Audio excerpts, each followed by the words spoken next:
Hello and welcome to GameSpot presents the HotSpot. It is Wednesday, November 2nd, and we are here in the GameSpot offices defying the Occupy Wall Street general strike. My name is Tom Magrino. We have a panel. We have a panel for you. Tom McShay is here. Oh, there's a camera. I forgot about the camera. There's a camera. There's a camera. Curtis, act like you're live. Curtis Said is here. Hi there. I guess I'm replacing Sean McGinnis. I've taken his soul and embodied him. Well, and yes, he would be sitting here. No, not you. You actually aren't replacing Sean McGinnis. Who is replacing Sean McGinnis is this guy, Todd Howard. Todd Howard, how you doing? I'm great. How are you guys? We are super good. Todd, you well. Let's just, who are you and why should people care that you're on our hotspot? I am the game director for Skyrim, the latest Elder Scrolls game that's coming out next week. Next week. And other than that, you've done Fallout, you've done several Elder Scrolls. Several Elder Scrolls, Morrowind, Oblivion. Our team, last game we did was Fallout 3. So basically all of the best games that have come out in the past couple of years.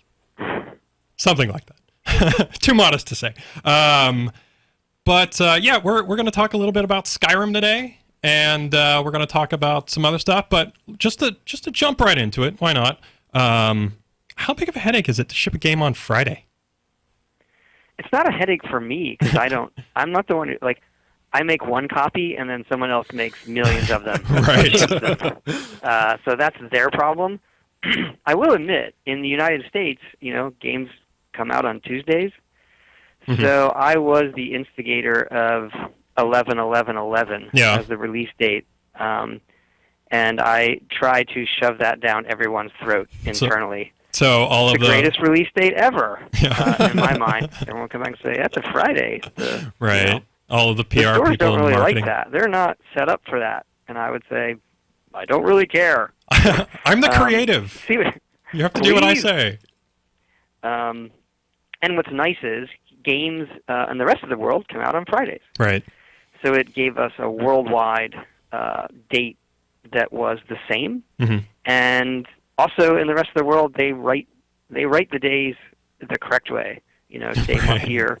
And so no matter how you rearrange that date, it's the same. Yeah, it's true. So for all of those reasons, it was a great date. And it's been a very long journey getting this game done across, for the entire world and all of the languages and all of the platforms, all for the same day.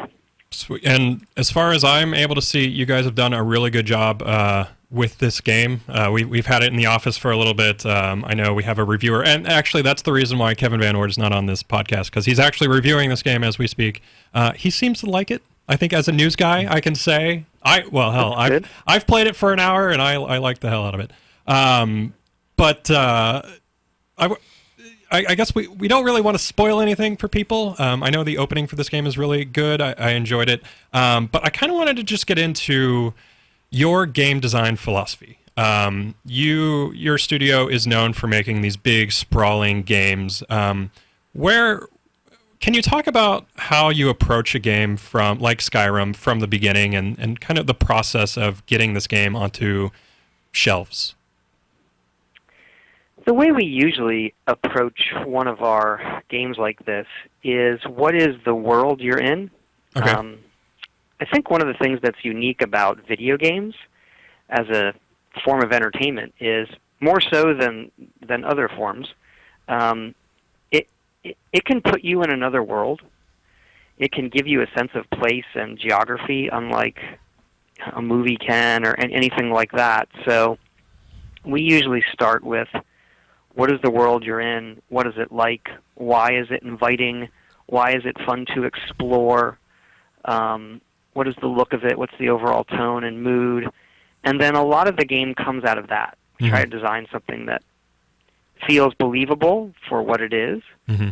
And then we let you touch everything. And what kind of interactivity can there be with anything from chopping wood to picking plants? We knew we wanted to do dragons.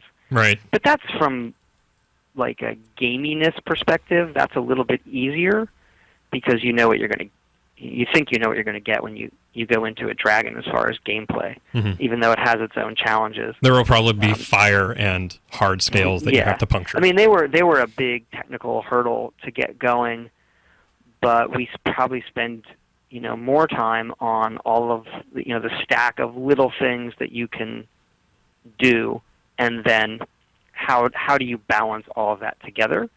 So there is a game there, and then how do you pattern out that content so that the game just doesn't start and the player goes, I don't know what the hell to do, or any of that. Yeah, we kind of touched on that in regard to another game, Grand Theft Auto, last podcast, where when I got into that game, and to a certain extent, not so much with Oblivion, because I felt like I was I got into that game pretty well, but a game like Grand Theft Auto, there's so much to do, and obviously Elder Scrolls 2, there's so much to do, like getting the player into the experience. What are the things you think about there? Like without overwhelming them, I guess. We usually think, what is going to, we sort of call it, what's the right way to say it? The way you throw a piece of fruit at the player. Okay. If they're not doing something, how does the game push itself on them? And there are various interface ways to do that. With the HUD, or how you show them where dungeons are, or bringing quests to them, or how people mention things. And we have a better system for tracking like miscellaneous objectives you have, and oftentimes you'll get a miscellaneous objective. It's not really a quest, but it actually is the beginning of a quest. It's kind of pointing you like you might want to go here and try this, and it's really that initial hour or two that we're very careful about it. Past that, usually the players they've figured out how the interface works, what they like to do, what they don't like to do, and they become very sophisticated quickly at self-managing their own time in terms of, all right, I want dungeons and I want an action experience, and I know how to do that. Or I just want to go to town and hang out and talk to people, or I want to explore and fight the creatures that are out there. Oh, I see what kind of character. I figured out what kind of character I want to make, so I want to get this perk, so I'm going to level in this way, and this is how I accomplish that. And then it becomes very, very addictive because those layers of content that are coming at you and they're overlapping, it becomes hard to put down, hopefully, because you're always getting little tidbits on the next thing and the next thing and the next thing. Right. It's kind of like you're building immersion slowly and slowly and slowly. Is that a good way to put it? Yeah. And so one thing that I notice about whenever I'm playing an Elder Scrolls game is it's so very immersive until it's not. There's like this moment where I'll be riding a horse and then suddenly I'm riding a horse like at a 90-degree angle, or right. or I don't know, guys. Do you have what are the other anti-immersive things? Where you kind of get stuck in between a rock and a hard place, and you can't pry yourself out, and you have to like fast travel somewhere. Literally a rock and a hard place. Yes, right. A literal rock and a hard place. Yes. So I guess and then we kind of see these things come up time and time again from the games that Bethesda makes. What's going on there? Like what? I assume obviously there's a lot of stuff going in here, and you just can't iron everything out. But what is the deal there? I mean, the game is enormous, so Right. at the end of the day, we're gonna have some amount of that, particularly if we let you do whatever you want. And we'll be the first to admit there are times that we've had things like that in the past where it's pretty obvious to the end user. Well, they probably could have avoided that in some way, and we feel the same. So we've attacked a lot of that with Skyrim, whether it's getting stuck in things or how it balances, or something that looks very awkward visually. But we haven't got rid of all of it. There's still places if you come up over a mountain and then come down the other way. I'm sure there are some places where you can get stuck. There's not that many, but I'm sure there are some. And so we sort of just come to grips with that and say, do we want to stop the player from doing all of these things, or allow them knowing that we're going to get some small percentage of stuff that feels wacky. And it's just a trade-off that we think, well, at the end of the day, it makes the game more fun, and let's try to get rid of as much of that as we possibly can. Anything that's a clear bug that is breaking the game in some way, we'll try to get rid of it. Sometimes it's, hey, you can take this cart and use telekinesis and move this here and get this guy stuck and do this. Right. Do we want to get rid of telekinesis for those types of objects? And the answer usually is no. The player realizes what happened. Let's leave it. It's more fun to leave that. Right. So it's probably more of a balancing act of trying to get, the right level of immersion without taking so much away from the player that it kind of gimps the experience in some way. Yeah. Yeah. So as far as I don't know, obviously Oblivion was 2006, so about 5 years ago. 5.5, yeah. Were you guys working on the game this whole time? Was this a 6 year? We started designing it right after Oblivion, kind of on paper, what's the game going to be. We started some concept art. But as far as developing the game, we weren't. We moved from Oblivion to Fallout 3. And then when Fallout 3 was done in 2008, about 3 years ago, we all jumped on. There were some of us that went to the team did DLC stuff, but the bulk of the team was on Skyrim. And then we kind of, we have one group and we overlap with stuff, but it's been pretty much most of the team full-time on Skyrim since we finished Fallout 3. So about 3 years of core game development. But we already had a concept and some, hey, here's what we're going to make. Here are the big touchstones of it. It's going to be in Skyrim. It's going to have dragons. You're going to be able to do this, this, and this. But we kind of were building off of our Fallout 3 experience because there are similarities in that style of game where you're going to do a big open world and you let the player do what they want. So even doing that project, we learned more about making those kind of games and other talent we have brought into the studio and how we all work together. So yeah, what do you think some of your big takeaways from Fallout 3 were when you were approaching Skyrim? One is how we build the world. With Oblivion, we did a lot of procedural stuff because that was in the beginning of the next generation, previous generation, where everyone was interested in procedural content, whether that's... So we did procedural landscapes, we did procedural faces, having the game generate a lot of stuff. Fallout 3, we kind of felt after Oblivion those kind of things didn't give us the best results. So we did all of Fallout 3 by hand, the entire world. We placed every rock, we did all the stuff. The face system is different. And so coming into Skyrim, we knew, okay, it's going to be a lot bigger. The geography is going to be a lot bigger than Fallout 3. We still want to do it by hand. How do we do that? The perk system we really enjoy in Fallout 3, leveling up and picking a perk. So Skyrim has something not exactly the same, but inspired by that. Yeah. And then the other one would be the story system we built for Skyrim. In Fallout 3, we did this big script that would generate random events when you walked around, and we were happy with the results of that to the player, but it was very brute force approach. And with Skyrim, we built the entire quest system to work that way. Yeah, so obviously that's a lot of time that went into that. Is 3 years a good development schedule? Like, do you wish it was shorter or longer, or how did you feel like on that front?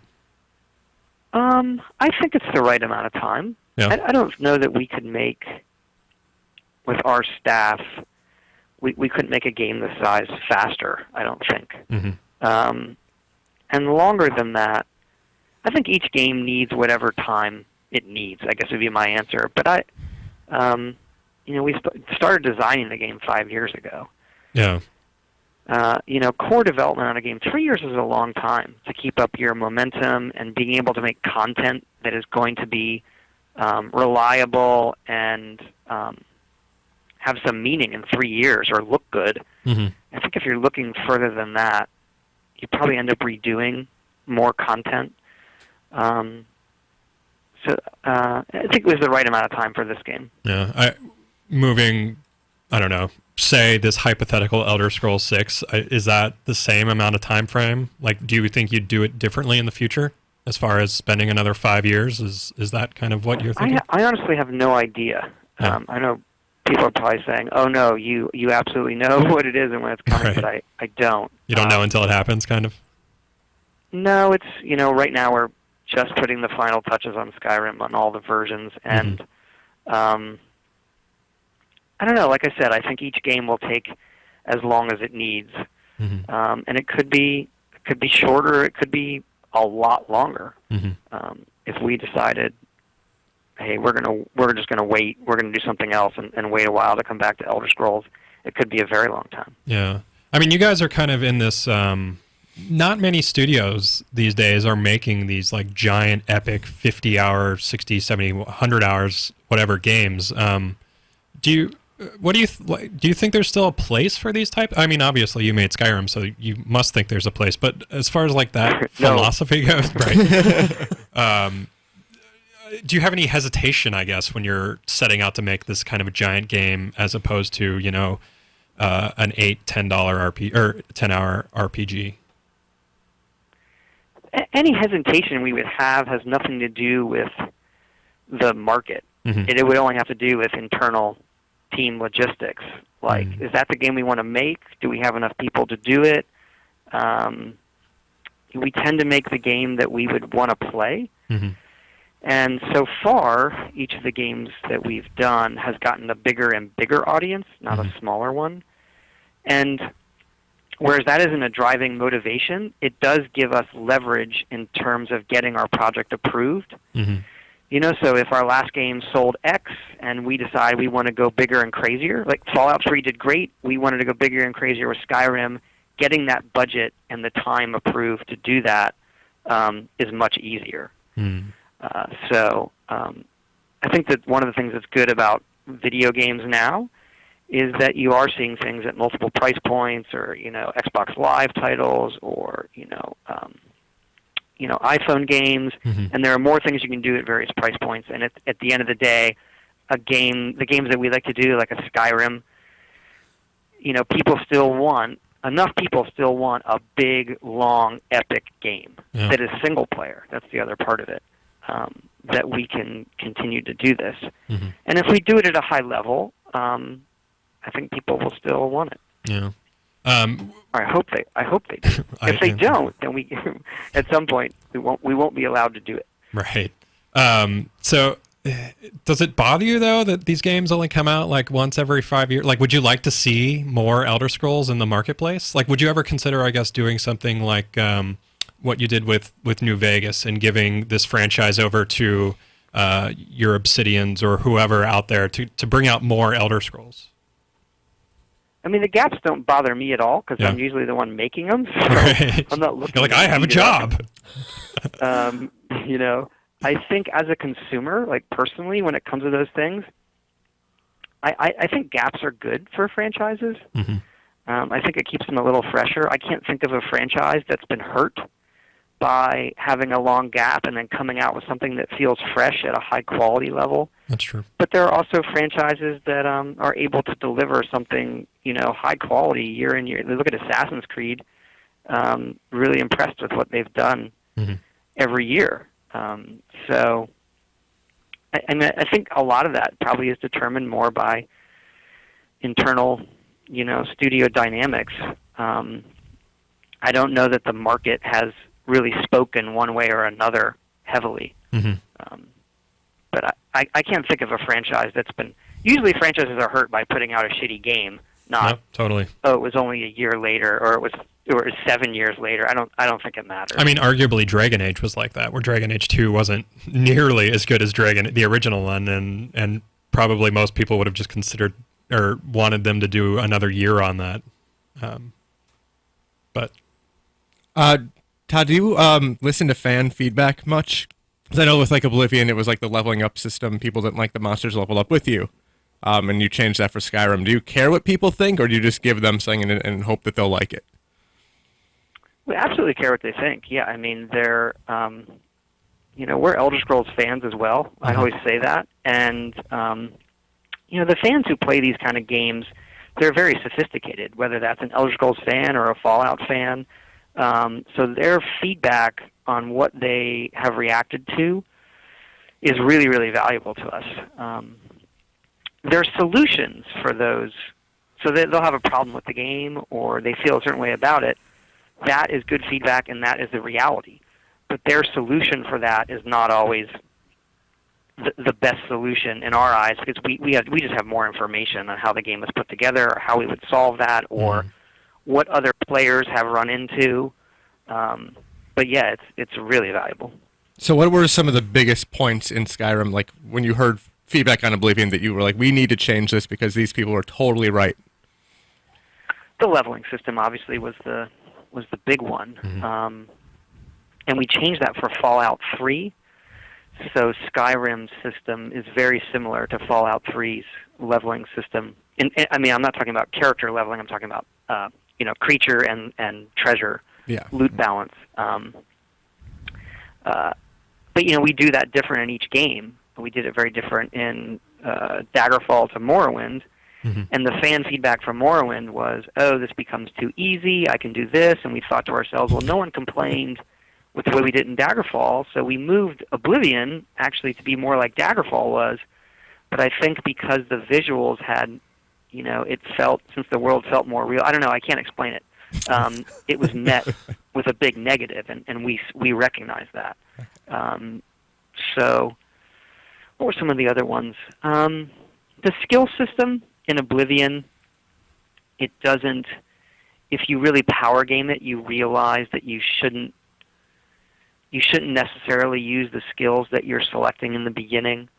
So we did, and people were starting over Oblivion a lot. They picked the wrong skills. So that went into how we did the character system this time. Like, let's get rid of classes and let the player kind of, the skills will go up as they're playing, and then every skill will affect leveling. So that's kind of that system was.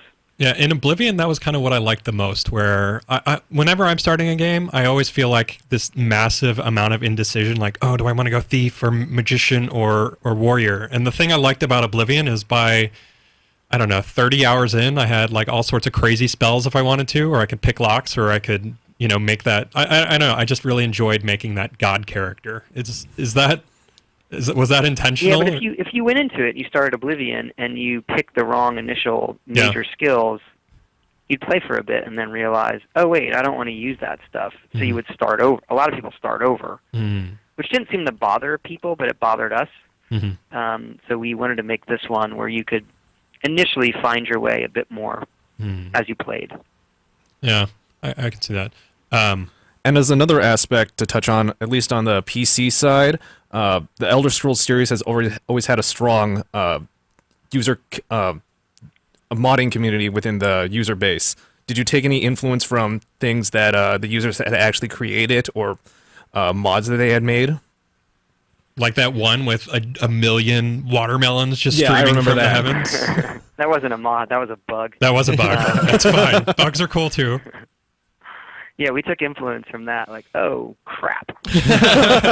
and then we fixed that, and everyone was mad. Yeah, I can see that. So there were, the popular Oblivion mods often dealt with. There were two types. There were like interface mods people did, and then the only one that I can really recall, it was a very, very early Oblivion mod, made the bows shoot slower and do a lot more damage.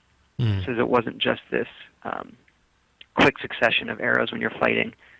That was one that as soon as we played it, we thought, oh, these feel like bows more. They make you feel more powerful. So that was the direction we went. Off the top of my head right now, I don't remember. Now are the I don't remember any other specific ones. Now are the modding tools within Skyrim highly improved on what was in Oblivion and Morrowind? They're improved. I don't know that I would use the word highly. They do a lot of new things. We have a new scripting language. They're better, but we're pretty proud of the tools we put out for Morrowind, Oblivion, and Fallout 3. They're the tools we use internally. So there's been a progression there, and even though we've redone the render and some other things with the new engine, the basic paradigm of the way the creation kit, the editor works, is similar to what we've done before. The scripting is completely new, but someone who's used to building and where to get at things in the editor is going to be pretty comfortable in this one. Do you guys like that whole modding community thing? Like, is it kind of flattering to see people just going crazy with it? Well, I think it's part of the whole vibe Yeah. of having a game like this. So, this is one of these, this game where it's a big world, you do what you want, it harkens back to the old role-playing, and part of role-playing is making your own adventures, or doing your own things, making it your own. So even though there's actually a very, very small percentage of our audience that uses the tools, and there's an even smaller percentage of that audience that creates stuff that other people actually want, they still create a lot of stuff, and it feeds into this identity of the game that is this never-ending fantasy world of everything. And I think that's just part of the whole vibe, and there's no way to really quantify that other than it's just cool. Yeah. So, do you think that's... we like it as end users. Yeah. Like, if we were playing this game, it's something we'd want to do, and it's kind of... since we're not multiplayer, it does give the game that is single player a community that it wouldn't otherwise have. That's a good point. So, quick question: multiplayer. There's no horde mode. You really? I know this has come up in interviews before. Like, are you considering some kind of a co-op or some kind of multiplayer component for your future sprawling role-playing games? We always consider it. That's our answer, and then it loses. Okay. It is like the most requested feature. Yeah. And we have various ideas of how we would do it if we did it. But at the end of the day, it's our heart and our passion, our focus is in these big single-player games. And we're not quite sure yet how a multiplayer component would change how they feel, and we'd rather put all our energy into the single-player game. I wouldn't want to feel at the end of the day that, like, the single-player game could have been better. We could have done this better if we hadn't done multiplayer. Then I would feel bad, if that makes sense. I like that answer. Yeah. All right, Todd. There's an opportunity cost with, like, every feature, I guess is the best way to say it. Yeah. I think we have run out of time with you. Is that correct? Oh, that was fast. Yeah. But yeah, we really appreciate you coming on the show. Hope to have you back, maybe. I don't know, but we'll see. We'll see what happens. We hope to have you back. You're a good guest. Oh yeah, I'd love to. Love the website. Oh, thank you. Good. Todd Howard approves of GameSpot.com. Anyway, feel free to disembark at your leisure, and we really appreciate you coming on the show. Thanks, guys, Yep. and check out the game. And check out the game, Skyrim. We will have a review up at some point in the future. And one other thing I will note, of course we'll have a review up. Why wouldn't we? Someplace in the future. Kevin Van Ord is at this moment working on that game, so probably a review. One other thing that we will have done that didn't happen with Battlefield 3. Last week I kind of promised, look at this guy, he's so confused right now. Oh, I'm concerned more than confused. Yeah. Last week I promised you all that we would have a Battlefield 3 spoiler cast, sort of. It wasn't exactly a spoiler cast, it was more of a variety show. That'd be singing and dancing. But that didn't actually happen. I'll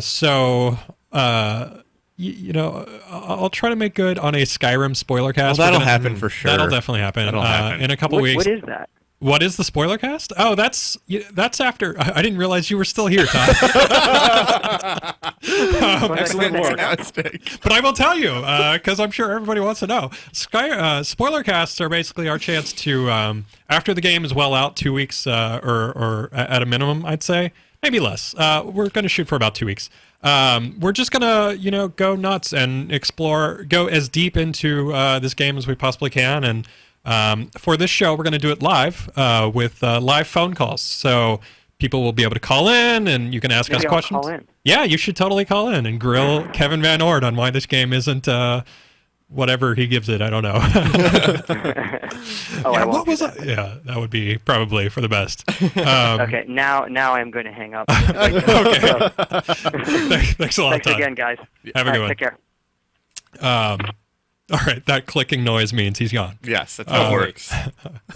Well, the screen, because we have this screen up here, and normally, I can tell when people are gone, but they weren't. Anyway, Okay, so so never- podcast for Skyrim, it's coming probably in a couple weeks. We'll do have that. live phone calls. Battlefield 3 obviously didn't happen, and Whatever. Sorry about that. So Some- it's, I Yeah, have what to do you admit, spoil about Battlefield 3? they already spoiled the single player campaign that DICE did. Yeah. So I have to admit, it's pretty fun ripping on BioWare subtly a little bit to someone from Bethesda, because yeah. I think Bethesda's much better at what they do than BioWare. So it's I gotta put it like a little jab. Yeah, well, I mean, I would BioWare- love to have a Skyrim Horde mode mod, just as like a joke of like modding community. Come on. they're gonna do it because you have to make. There's a Horde it happen. mode in massive. Sorry. Okay, we should move on to something that's not making fun of BioWare. Yeah, it's just too easy. It is a little. I thought that was a good interview. Todd Howard was yeah, he's a nice guy. forthcoming, which is nice. So, but anyway, Skyrim spoiler cast. It's going to happen. Look on the site for more information. definitely. I totally make that happen. You have no idea. We're going to move on. I don't know if you guys are aware, but something big happened today in the form of a Grand Theft Auto 5 trailer. Did you guys watch this at all? Yeah. Yeah. A little bit. So I figured it might be a little nice to kind of go through and look at some of the things that we saw that were kind of interesting. Maybe. Some of the things. Is this going to exclude our audio listeners? No. Okay. I'm not going to play the video. I mean, I will. Yeah, I we're can gonna put it on talk the over background. this. Okay. Yeah. No. Go ahead, Curtis. I mean, we're not just going to motion everything. We should mime the I entire like podcast. that part right there. no. I'm gonna point. We can say a few things that we saw. First of all, the big thing, obviously, it is in L.A. We know this. Los Santos, the whole which is- San Andreas Yeah, area. San Andreas. Yeah. We don't know if it's all three of the cities within there. We've only seen one so far. Yeah, I mean, we saw Highway 5, which is obviously very iconic of that area. Some of the other things that we saw, and I'm just gonna we totally just went through this and noticed like bam, bam, bam, bam, bam, these things happen. So I'm gonna read off a few of them that I found kind of interesting. One, at the 19-second mark, you can totally see blimps, which means sniper rifling from a blimp, probably. Or shooting a blimp and watching it Hindenburg on the city. Or watching it Hindenburg. Yes. Well, Right. there is probably multiplayer mode, so you can probably be on the ground shooting the Oh. blimp and in the blimp Dude, shooting if you can- down. Can we cross our fingers that like Rockstar is listening to our interview about like multiplayer and how it can take away from the single player experience and everything is a cost benefit? And don't put multiplayer in GTA 5. We don't need it. Make your game better. Your they've single already- player. You didn't like multiplayer in GTA 4? It's like a funny distraction for like Yeah, a yeah. few minutes, and then it's like then you move on to the real game. Yeah. You don't need to waste your time with that. I mean, I like the battle racing, which was essentially Mario Kart, a more violent version of Mario Kart. I don't know. I don't want it, but I mean either way, there was stuff in the trailer. Yeah, besides blimps, I think. We saw some relatively recent release cars, which indicates a present day setting. We saw, a BMW 6 Series, Audi R8. So obviously they're going to continue with these, upscale cars and downscale cars. Downscale. Downscale, the kind of cars that this guy's mom drives. She drives a Highlander. Yeah. A Toyota Highlander. I don't know if that's up or down scale. There was also a couple scenes in there where we may have seen Tommy Vercetti from Vice City and Nico Bellic from. I think that Justin was pointing to some dude as CJ also. Oh, Justin CJ. Calvert, but I don't know. So perhaps the rumors were out there that we're going to get multiple protagonists or different points of view, or you'll be able to play a different character instead of just the single one. Rashomon GTA. Yeah, Rashomon. I love what people that. want. I wrote in college. I wrote a paper on Rashomon. There you go. I forget what class. I invariably failed that class. Yeah. But we also got a lot of the typical kind of just throwaway jokes. You can see at one point signs that say "E. coli deliciously infectious." I like the E. Cola joke with the soda. That's not bad. It's like a jab at the high fructose corn syrup industry, which I don't like. So that's nice. Bug stars putting the FU in fumigate. It's not bad. The postal we aim to lose it, which is not bad. It's a pun, you see. I get it. I They lose get the it. mail and they shoot people Oh no, I Hopefully with sniper rifles from a blimp. from a blimp. I don't know why we don't have I guess we don't really see postal workers going postal anymore. no. Yeah, they probably improved. I mean, this is probably why the Postal Service is losing billions of dollars a year. Working conditions. Probably. Improved. There's also a dog in that GTA trailer. There is also a dog. I don't like where that's going. I mean, I will watch a man I will shoot a man hundreds of times in the face and just watch him die. I don't care. But dogs? See, here's what I But want. dogs? I want a 0-point achievement that if you kill a dog, then everybody knows you're such a sick, sick bastard. Yeah. 0-point achievement, so people have no reason to go for it. This is what I want to happen. What I really want is the dogs can also equip weapons. Like, Oh. they have a gun in their mouth, and you've got to defeat or get that out of there. Or just like mount miniguns, like get a little harness and mount them on a dog, and you can just walk him, and you can point him that way. I don't think the GTA is going to be as silly as that. That's going to be a Saints Row thing. Probably Saints Row. So what else we saw? We saw a bum sign that said "Need money for beer, downtown hookers." At least I'm not bullshitting. Oh, also, that reminds me, I've kind of removed the profanity filter. Some of you may have noticed last week where I said, some sort of profanity and then say, oh, it's okay, I'll just edit it out in post-production. Actually, that takes like a really long time. So you're just getting lazy now, so we can say I've just gotten lazy. So we can say fuck all the time. No, can. that gets edited out. How about this? Don't swear. Yeah. Just don't swear. Okay. But it'll go through. Yeah. Okay, go back and edit that in post. Yeah. not This is still a classy podcast, Curtis. This is. Yeah, I don't know about that. But no, so probably I'm not going to. I mean, you guys are adults. Profanity is part of the English vernacular at this point. Anyway, jet ski, Speedophile 2000 we saw. Not bad. Are we really just talking about all the things we've seen? Yeah, I mean, It's what like else a do we... Sesame Street episode now. What else do we have to Do you have talk any about? opinion? Do you have any ideas? Do you have anything further than pointing at stuff? I can do that. Okay, there you go. Saw the trailer. Not particularly impressed.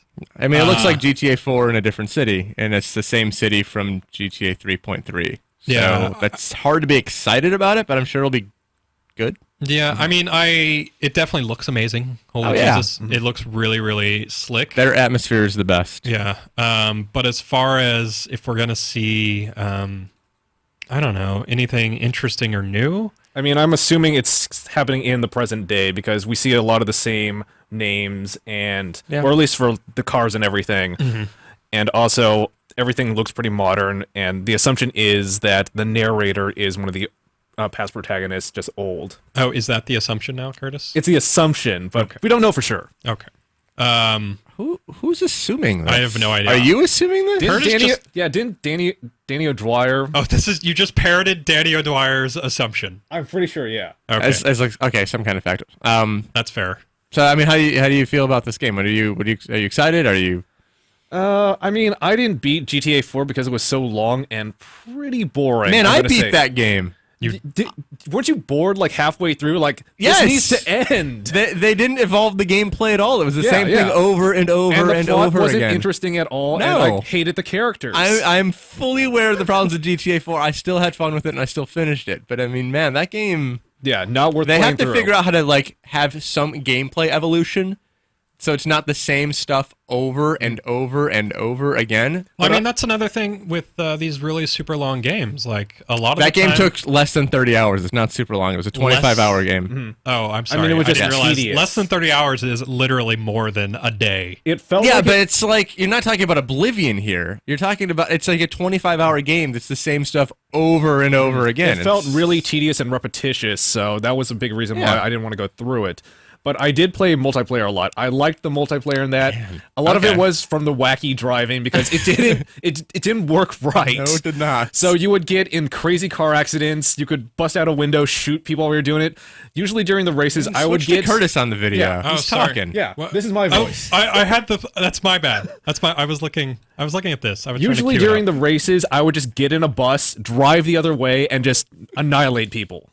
And I thought that was the funnest aspect of the game. I could see that being fun. Maybe they should have multiplayer. I don't know.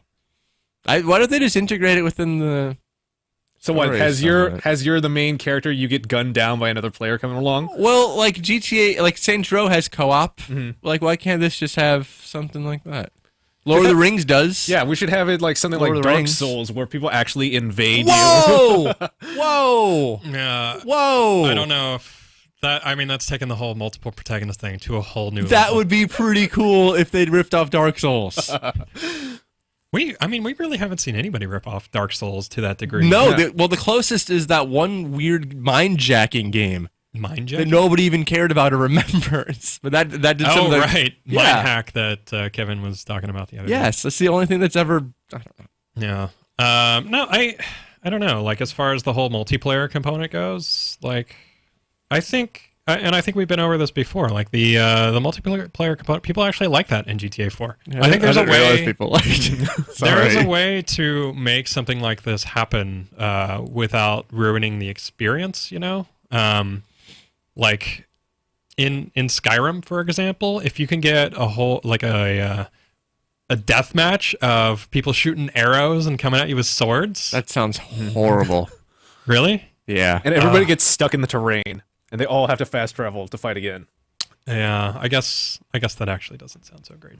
But I don't know when actually we're ever going to see more information on Grand Theft Auto 5. Do you think it's coming out next year, or do you think it's like April 2013? I mean, we saw a retailer posting today of June 12th, I think, 2012.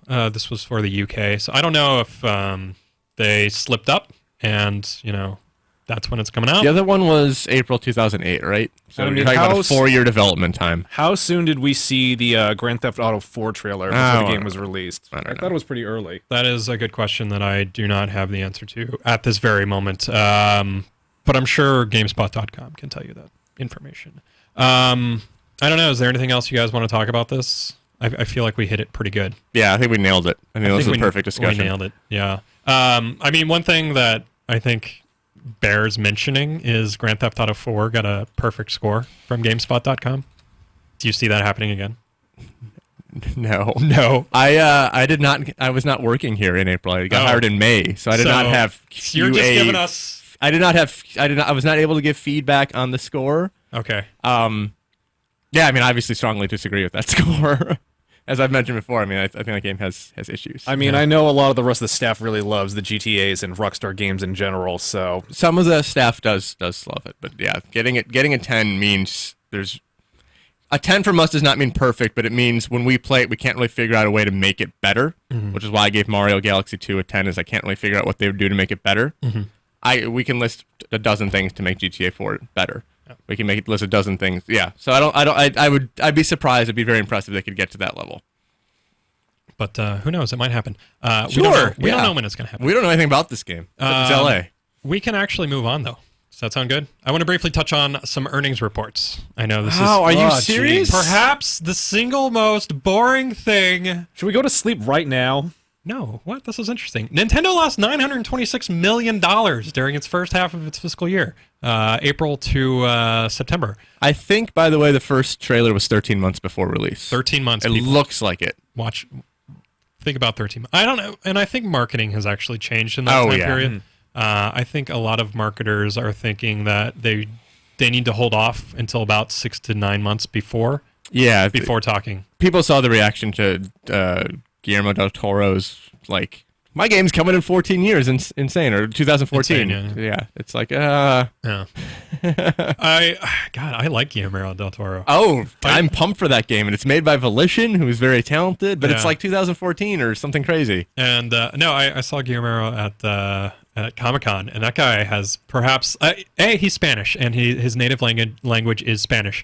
The man can drop an F-bomb like nobody's business. It's very, very surprising how he's mastered English. So we need to profanity. have him and Pete Wanat on the podcast together. Yeah, we can do that. And then we can I'll do make it. that happen. Done. When that game comes out, I'm promising to you, Guillermo del Toro will be on the podcast. So in 2014, you'll still be in this position doing the same thing. Yes. Good to know. No career advancement. I mean, have you seen the show? It's awful. It's not a good resume. Anyway, Nintendo, $926 million loss. For the first time in 30 years, they're projecting a full year loss. That's crazy. And why is that happening? Wii sales, in particular, are massively down. 3.35 million sold during that 6-month period, down from 5 million units during the same year ago period. And I don't have the number on me, but I think it was 6.5 million the year before that. So, I mean, Wii is totally in this I mean, death spiral. Doesn't everybody already own a Wii? Yeah. Why would they need to buy a second one? Well, I mean, it's a lot of people bought second DSs. But those had different, Yeah, I know. Yeah, I mean, it makes sense. There's almost no games for the Wii, especially in the American market. So it's, 3DS was equally kind of meh. It only sold about 3.07 million. Yeah, 3DSs we'll during- see. I mean, there's a chance that 3DS sales will spike with Mario and Mario Kart. But Yeah. yeah, obviously that is not doing what they want it to do. Yeah, and the software sales were also pretty What are people gonna buy? anemic. Chihuahua puppy Well, cat? Zelda, Ocarina of Time sold about 1 million. Ocarina, you heard me. Ocarina. No, You bastards. All right. But that wasn't the only earnings report we got. We also got Sony's earnings, which came out today. And the interesting part about this, yes, Sony, they lost money. But as far as PS3 sales go, they were up. Up about 200,000 units from the same period prior. 3.7 million units sold during that stretch. So 3.3 is bad for the Wii, but 3.7 is great for the PS3, basically. Like that's just Basically. It's yeah, and I mean Nintendo set very high expectations. Well, think about it this way: the PS3 costs significantly more than the Wii. About twice as much right now, I think, 150 to 300. Yeah. Okay. So there is also that to consider. Yeah. But I mean, the other thing to look at there is momentum. PS3 up. Wii down. I don't know if I can make that Oh, my jeez. arm bend. You just have to make it down on what 33%. But I mean that's why we're seeing the Wii U next year also. Right. So this is what I kind of find interesting. We have the Wii U coming out, right? That's clearly motivated by Nintendo being in the dump. Can I say that? Is that too offensive? I I don't. think it's just motivated by technology moves and right. changes. Let's say it nicer. Okay, changing whatever motivation. So the thing to note about that is we're getting a lot of rumors that are saying Microsoft and Sony are going to be responding in kind very soon. I am not following the logic here of why Sony would be putting out a new system when they're still growing sales of the old system. The PS3, it's not actually future proof, but it's very close to future proof right now. Where it feels like I could still play it for a couple more years. I mean, it's my main system because it's a great media hub and the graphics and the games looks great. Right. I mean, look at there's no reason to move. Yeah.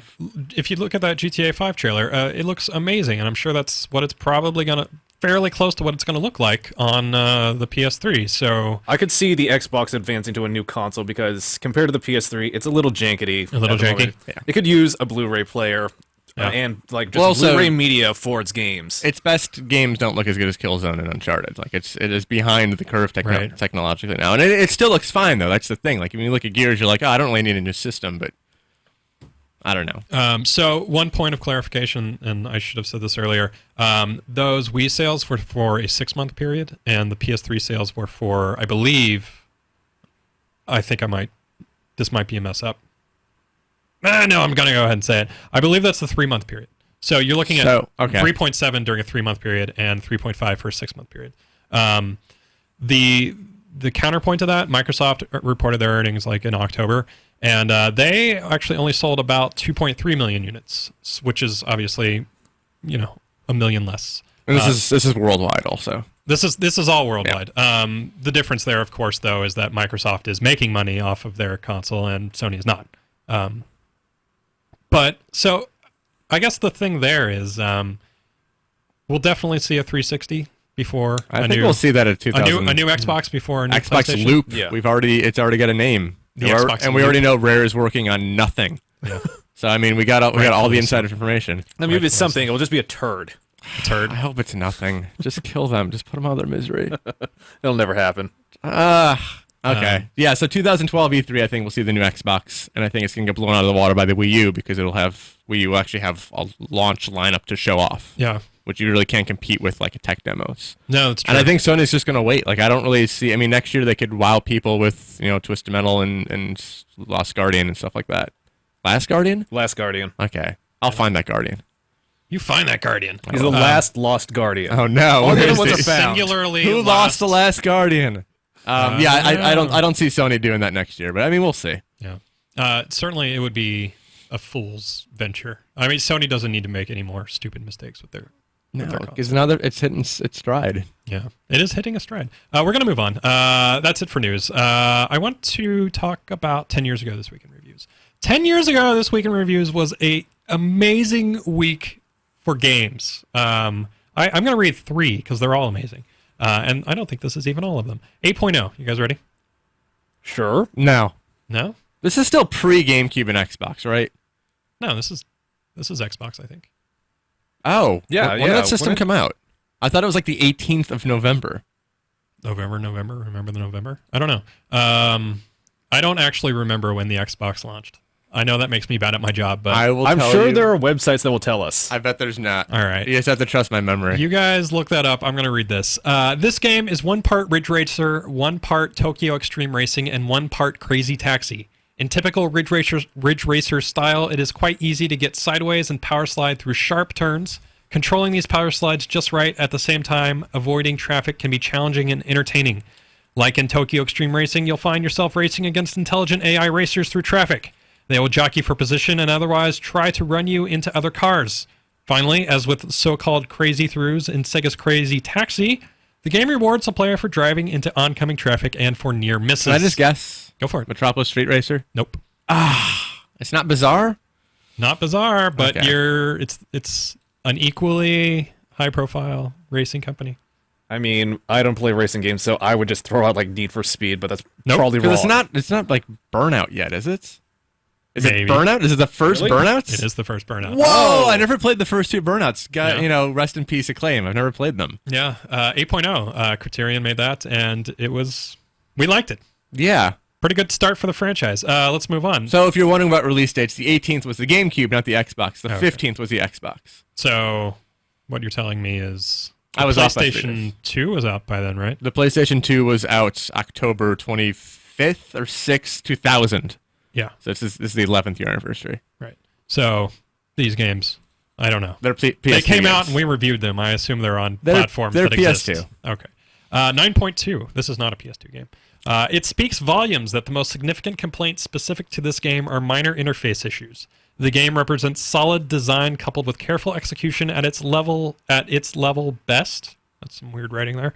Between its streamlined gameplay and unparalleled pedigree, this game can open strategy gaming to a wider audience and kick off the sort of renaissance that role-playing games enjoyed after the release of Baldur's Gate.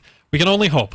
And even if it doesn't, well, we'll always have this game. I'm not gonna be able to guess a strategy, like a PC strategy game. PC basically, strategy. it's Yeah, like this a is too Total broad for War me. or something. Oh my god. Civilization 3, guys. All right, come on. All right. Well, if you don't get this, you're fired. I- That's basically it. You're fired if you don't get this. I got the first one, 10.0. kind of. 10.0. The series Chrono has... Cross. No. The series... Tony Hawk Pro Skater 3. Correct. Yes! This series... That's why I bought my GameCube, was for Tony Hawk Pro Skater 3. How weird is that? All right. Well, this is what Jeff Gerstmann said about it. This 10.0. series has always had style. The first game reinvented a genre and set off a series of clones and pretenders that still flood the market today. The second game refined the formula, but its higher level of difficulty and steeper learning curve turned off casual players. This game brings it all together in one package that makes everything before it almost unplayable by comparison. So our whole 10.0, as I said, is you can't really figure out a way to make it better. Yeah. I think he proved that you can't make Tony Hawk better than Tony Hawk 3 because we've never seen anything even close to that good. That's very true. So I mean, that's Gerstmann nailed it. 10.0, Gerstmann. based on our definition, that is perfect. Because That- people mock that score. Yeah. No. Just Yeah. like Edge giving like Rock Band 3 a perfect score. It's like, no, you can't improve on Rock Band 3. Yeah. You have to change the genre to improve on it. As it would turn out, that Jeff Gerstmann knew what he was talking about. Okay. Sometimes. Nearly all the time. He overrated Twilight Princess, but Oh. whatever. What was that, an 8.8? That was 8.8. All right, so we're going to move on to corrections. Last week, when I was talking about BlizzCon tournaments, I said that I Am MVP was defeated by Sen in the GSL finals. In fact, it was Slayer's MMA, and he was totally rocking this like Detroit Tigers hat. It was awesome. I don't know. But he beat him. I Am MVP. Sen is a different StarCraft 2 player that's ungodly good. These StarCraft 2 players, I can scarcely tell them apart. They all look the same. They all look the same to me. All of them. Comments, suggestions. The Guardian 03 comments on Uncharted 3. As much as I love the series like Tom, I have to say I agree with him on this one. but it is meant to be cinematic. Also, the thing is about scripted stuff, it's impressive the first time, but in the second playthrough, I'm like, right, I know where to go and how this will happen and just want to get it over with. To get to the gunfights part. If Naughty Dog continued this stuff, not saying I don't like it, but it gets repetitive after 2 playthroughs, then I might as well rent the game. Yeah, I agree that going back is a little tougher with Uncharted than most of my favorite games. But the first time through, it's really good. Yeah. And I mean, I feel like the reason why people are looking at multiplayer components is because exactly for stuff like this. If it's just this one single player experience that you have no real reason to play through again, why not just rent it? You know? There's really no compelling reason not to just rent it. I buy games like this. I mean, I bought Enslaved and I bought Alice and stuff. Like I don't need that other stuff to justify 60 bones. And FYI, that was from our comments page. So if you don't want to email hotspot@gamespot.com, just leave a comment there, and I'm looking. We'll read random stuff in the comments. Whatever. Yeah, and actually, I do read those comments. And to the dude who was spamming in my page, in the hotspot page, that GameSpot sucks. You know, I am fine. I'll take some criticism. I don't care. Like if you tell me my show sucks, that's fine. If you want to tell me why it sucks, all the more power to you. But if you're gonna come into my page and just repeatedly spam, I will permaban you. Like, only by the grace of God, the grace of Cynthia, I should say, is that dude not permabanned. The community managers were kind of mad at you for doing all that. I have no qualms just nuking a dude, because I permaban one person a day. Yeah, I mean, I work... That's how I roll. I work too hard for you to just come in and grief me. I don't respond to trolls very well. Like, if you have valid complaints...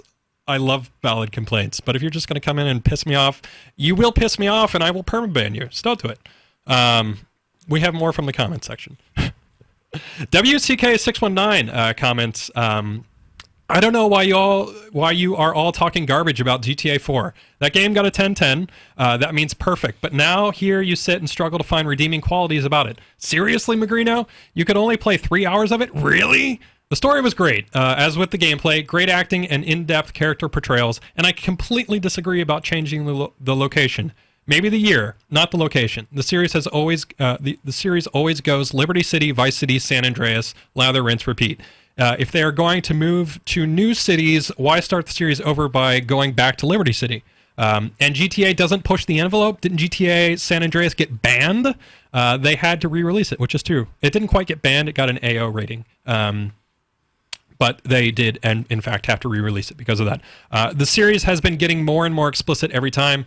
In none of the previous GTAs did you get to watch the prostitutes do their thing. Even if you trick the camera into letting you see into the car, they weren't really doing anything. Then in GTA 4, you got to watch them and select the sex act. It was basically Rockstar's way of shoving a big middle finger at the people who worked so hard to get GTA San Andreas banned for the hot coffee thing. Ballad of Gay Tony had a handful of sex scenes and full frontal male nudity, and they always do a great job at satirizing current events with the radio stations. So I feel like I think it's a she. She has a female profile. Good points as far as the 10/10. It's prime. It's not perfect. There's a difference. There is a difference. But we all have different opinions, and some of us don't.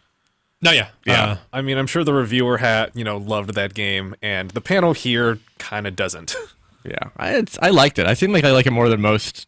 Yeah, because there's like the people in the office who just love most of these types of games, and I seem to like it more than most other people. It's kind of weird because I actually finished it and I liked it.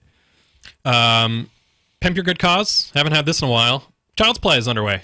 Yay. If you want to give to Gabe and Jerry, that's totally not Gabe and Psycho, Jerry and Mike with their Child's Play. Give to them, pennyarcade.com. I think it's penny-arcade.com. You can find the info there, I'm sure. Go ahead. Support some kids. Why not? I don't know. I certainly will. Jesus. No, I probably will. Anyway, if you have a comment, question, correction, or clarification, email us, hotspot@gamespot.com, or give us a call, 1-877-506-8324. Once again, that's 1-877-JOHN-TECH. That's John with a 0. I haven't had phone calls in a while. I haven't figured it out yet. I'm just going to be honest. I haven't figured out how to get a real practical way to get those phone calls in the show. I'm working on it. Might not happen ever. Pop quiz hotspot. You guys ready for this? Last week I expanded this to include riddles. Vidicta has our first riddle. Here we go. I take you inside me, and we are one. I'll use you a while and suck another when I'm done. Kirby. Kirby. That's right. I'm sorry, Vidicta. Really easy. That guy. I was actually looking at the joystick banner, which has Kirby Dream Land on it. Oh, nice. As you were reading that. Okay. So, unfortunately, Victor, you didn't win. But that's kind of what I'm talking about with riddles. Make it harder next time. John Blue quizzes. And this one, the swag bag that I got from BlizzCon, that's your gift if you win. So I thought it might be fitting to have a Blizzard-related one. John Blue quizzes, what did Blizzard call their studio before it was Blizzard Entertainment? Something with Synapse. I'm trying to remember the first word. Curtis, are you going to deny John Blue? Synapse is right. Yeah, but doesn't it have a second word to it? Yeah, that is the second word. The first word is something else. Think, Curtis. Curtis? I'm trying. 5 seconds, Curtis. I mean, McShay wants to take this instead, What? but he probably... Yeah, I actually know it now, but that's because I cheated. Oh, really? Well, I was curious. I knew I wasn't going to ever know it. All right. But yeah, I cheated, so I don't know it. All right, John Blue, I think you're a winner. Silicon and Synapse is the correct answer. So, buddy, this is what you get. BlizzCon, swag bag. Oh, it's even a Blizzard trivia thing. Mini Tyrell. Yeah, I know. That's why I did it. That's perfect. And, You weren't listening to the earlier part of that. right. No, I actually wasn't. So I'll get your contact information, whatever. Good work. No, we can all agree that they peaked with Lost Vikings, right? Probably. That was their That was high. pretty good. It was a high part. Not a bad game. What else we got? Oh, so yeah, if you think you know some obscure NES trivia or have a gaming-related riddle, write in. You could win some cool stuff that we have in the office. This week I forgot to bring up the game box, but we'll be sending you Skyrim. You want Skyrim? Give me trivia. Give me the platform you want, and maybe we can make that happen. NES era and beyond. Gaming-related riddle. HotSpot at GameSpot.com is where Are you we can given send like any Skyrim, or does it have to be the 360, or has to be the PS3? whatever they want. Oh, because I can get the Whatever the good version if they want. Yeah, they can get whatever version they want. PC version. Yeah. The PC version will cost me $10 less. So yeah, There you go. Get the PC version. get the PC version. It's huh? not cheaper. That game's 60 bones on the Oh, is PC. it? That's Yeah, possible. come on. All right. Come on. Um, Crazy talk. Also, I have a random giveaway. Target and Activision, for whatever reason, have given me 10 copies of Call of Duty Modern Warfare 3, just straight out handed them to me. And I will pass them on to you guys. So this is, I couldn't figure out for a while how to do this. This is what I decided. Send me a Modern Warfare 3 related tweet, 140 characters or less. When you send me that email, let me know what version you want, because I have 5 360 Wait, copies. send them a tweet or an email? Send me an email, hotspot@gamespot.com, of your tweet. Don't tweet it, because you'll be disqualified. Send it to me. This is so complicated. No, This is just too confusing. email me a Modern Warfare 3 related tweet. That's all I'm asking. 140 characters or less. Don't say tweet. Yeah. Just say email me a Modern Warfare related thing that's 140 characters or less. I think our listeners are smarter than you, because that was very clear. Do they have to do the at, what is it, like Tom Mag, No. whatever? Just send me the tweet. And you will email it to hotspot@gamespot.com. You will tell me what platform you want, 360 or PS3, no PC. And then the way we'll do it is I will select the No Wii? 5. No Wii version? Is Is there a Wii version of this game? This is all You they don't gave me. know. This is all I have. I can't magically produce copies. PS3, 360, you have to choose. If you don't choose, I won't. You will be disqualified. Let me know that. I have 5 copies for a PS3, 5 copies for a 360. The 5 that I deem the most badass, I will tweet through GameSpot's Twitter account. So you will know if you won if you look at GameSpot Hotspot Twitter account. I love okay? how complicated this is. So just follow me. This is what the whole point is. The whole point is you want to get followers. The whole point is I want GameSpot Have you been playing Hotspot Arkham followers. City and listening to Riddler quizzes? I like the Riddler. He's a good man. He's very sane. He is. Well dressed. He's a well-dressed man. Girls go crazy for a well-dressed man. Is that? It's a song. Sharp dress. Sharp dress, man. Sharp dress. You're my bad. referencing ZZ Top for our listeners. Right. I love it. So I think that's clear. 140 characters or less, Modern Warfare related tweet. Tell me the platform you want. You will know if you're a winner if I tweet it. You know? Okay. So when that tweet goes out, if you see your tweet, you have won a copy, I'm and they will pretty sure stop you're- talking. All right. You will know you have won. The copies will be mailed to you the day that the game comes out. The last thing I'm going to say, you need to get them to me by Thursday at 3 p.m. PST, Pacific time. If I don't get them by then, you lose. All right? Easy enough, right? What is up with that really strict deadline? I need to get the people's mailing addresses out. That's the other thing. I need to give your mailing address to Activision so that they can send you a game. So if you're uncomfortable with that, don't send me. Because you're also going to send them weird things in the mail, aren't you? Like bombs and strange... I'll probably send you some anthrax. Yeah, some strange illegal porn. We have anthrax in the office. We gotta get rid of it. We do. But to make all this possible, I need to read some Target-related messaging. So bear with me. No. Okay, Seriously? so this is what I have to read. Ultimately, for those that don't win the giveaway, they can go to a Target location to trade in used games or iPhones, iPods, Nintendo DS units, cell phones, calculators? Really? Okay, you can trade in your calculator and DVDs and receive credit good toward most Target purchases, including games. In addition, guests who use their Target Red Card, red is capital, it's capital R, capital E, capital D, capital C, ARD, debit or credit card, will receive 5% off nearly all Target purchases. Guests can always pre-order a copy of the best upcoming games with Target's reservation card program. Purchase it for $1 and receive a $5 Target gift card to be used toward your purchase of the game. So all of this is to say the next time your wife or significant other goes to Target to rifle through their $5 underwear shelves, go ahead and check out the Target electronics section. You might find something you like. Do you ever go to Target and try on the underwear and then put it back on the shelf? I don't. I don't do that either. But I can't say anything for Jamie. She's a nice woman, I swear. Work for Curtis. You want to work for that guy? Actually, haven't we already filled this position? Oh, did we? I believe we have. Oh. You can't work for Curtis. Curtis doesn't want you. Yeah. All right? He doesn't want you at all. I guess we filled that position. Like the HotSpot, want more podcasts? Check out GameSpot UK Podcast or the HotSpot. They're not as good. They're fine. I mean, probably. I think that does it for this week. Not a bad week. It's an all right week. Thomas May. There's no Wii Modern Warfare 3. There's no me. Just want to get your hopes up for that. It doesn't even exist. It apparently doesn't exist. So that's why it's not that Activision hates Nintendo. It is. Oh, it is. It is. It is actually because they didn't make that version. No, I thought Treyarch was making a Modern Warfare 3 version. I didn't see it on the Amazon, so I don't know. Are they going to delay it for like the Wii U and just have it like really far from now? Curtis said, "Thank you for appearing." Yes, I am here and appearing at the moment. That does it for this week. Thanks for tuning in. HotSpot out!